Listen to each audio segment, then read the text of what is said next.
Hi everyone, and a very warm welcome to all of you to this episode of All Things Lean with your host Madhulika Rajahan. In our last episode, we talked about 5 ways to use behavioral science to create better products.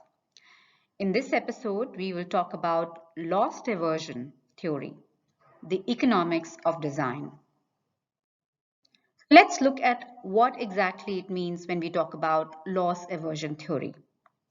If people were rational, then the feeling invoked by losing something or gaining something of equal value ought to be the same. We should feel as pleased that our friend has just given us $100 for our birthday as we feel bad when we have lost $100 when we forget it to take it from an ATM machine. However, in reality, this isn't the case.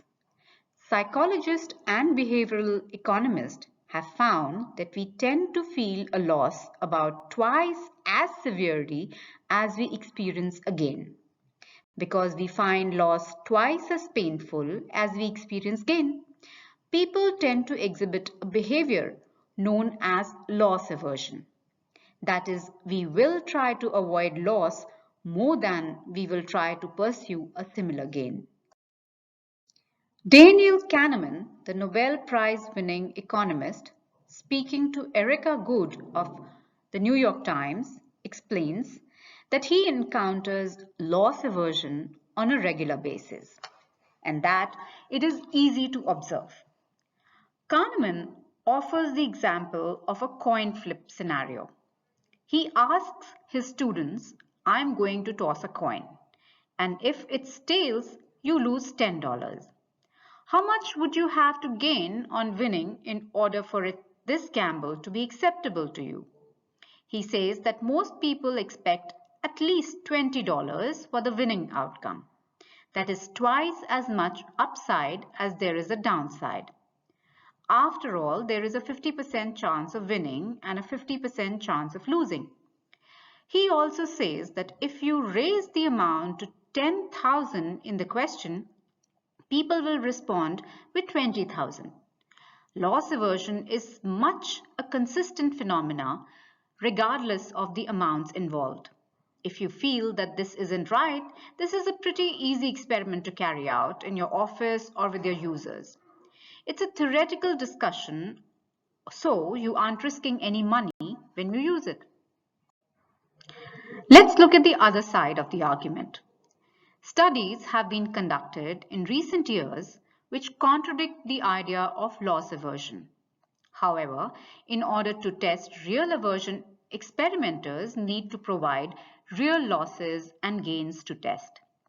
The recent studies of loss aversion have not had the budget, unsurprisingly, to test losses and gains that are highly impacting, that is, large losses, and have instead been constrained to a relatively small loss of, say, $10 or less in the main. It is currently agreed that what these studies illustrate is that loss aversion is a minor effect when a small losses are involved. So why does loss aversion matter to designers? Assuming that loss aversion studies are correct, and for the time being, it seems likely, it means that people are more likely to avoid losses rather than seek gains when the stakes are similar. This means that you can use phrasing to stimulate the likelihood of someone taking a risk or avoiding it.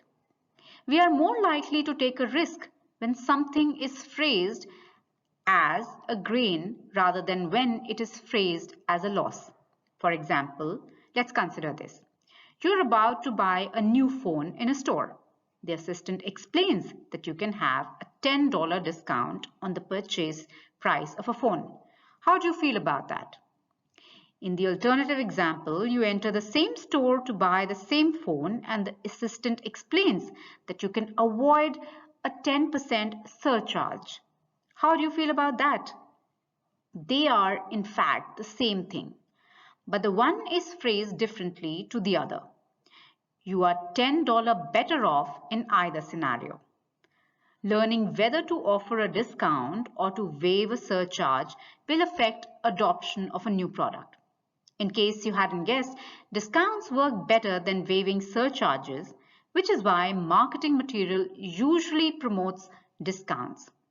It will also affect renewal rates for subscription products and so on. Let's do a little recap. Loss aversion is the idea that we feel more pain at losing something than we feel pleased or excited when we gain something of an equal value. It is a concept which is not without controversy, but the theory is widely accepted and you can test it for yourself. If you understand loss aversion, we can phrase content within designs and indeed marketing material for our designs to focus on gains or loss aversion. This, in turn, increases the chance that someone will take a risk on our product when making a purchase decision. Daniel Kahneman sums the entire principle up as losses loom larger than corresponding gains. With this, we come to an end to this episode of All Things Lean. Don't forget to like and subscribe and comment in the comments section on what you'd like to hear more. Until next time, this is your host, Madhulika Rajahan, signing off. Have a wonderful day ahead.